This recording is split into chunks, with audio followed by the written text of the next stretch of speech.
Maître Macron sur un arbre perché tenait en son bec un fromage. Vous connaissez sans doute la fable de Jean de La Fontaine, celle du corbeau et du renard, celle d'une noblesse narguant le peuple, d'un corbeau en position de force, d'un corbeau dominant, et celle d'un renard n'ayant plus que ruse et séduction pour contourner l'arrogance du corbeau. Pourtant, attention spoiler, à la fin des fins, c'est le renard qui repart avec le fromage.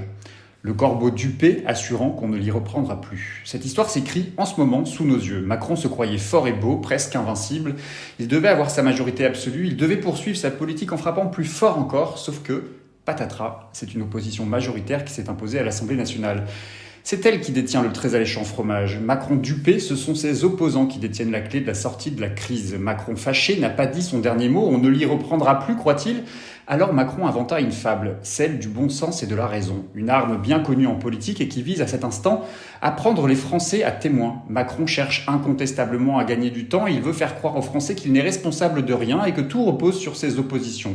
Et que si les bases d'un accord ou d'un compromis n'émergent pas pour assurer une forme de stabilité institutionnelle, c'est que les oppositions ne sont pas raisonnables, ni même animées par le dit bon sens. Invoquer le bon sens en politique est sans doute l'une des choses les plus faciles qui soit.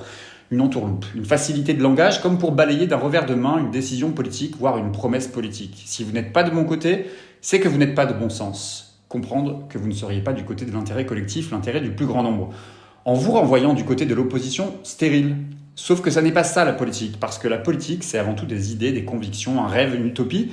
Pas plus la gauche que la droite ou même l'extrême droite ne peuvent s'inventer du jour au lendemain des proximités d'idées avec le camp présidentiel. Surtout en l'absence de cap. Parce que la politique, c'est aussi un cap. Ça n'est pas un coup à gauche, un coup à droite. Ça ne marche pas. Le bon sens n'a rien à faire en politique.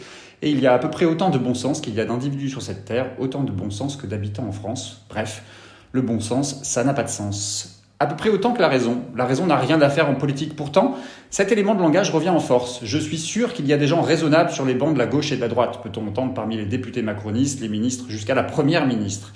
Comprendre des parlementaires qui, comme par enchantement, trouveraient des vertus aux réformes de Macron qu'ils ont pourtant combattues tout au long de la campagne présidentielle et des législatives. Pour en arriver là, pour en arriver au bon sens et à la raison, c'est que Macron ne comprend décidément rien à la politique et méconnaît parfaitement la vie parlementaire qu'il méprise par ailleurs. Dans la fable de Jean de La Fontaine, le corbeau assure que l'on n'y reprendra plus.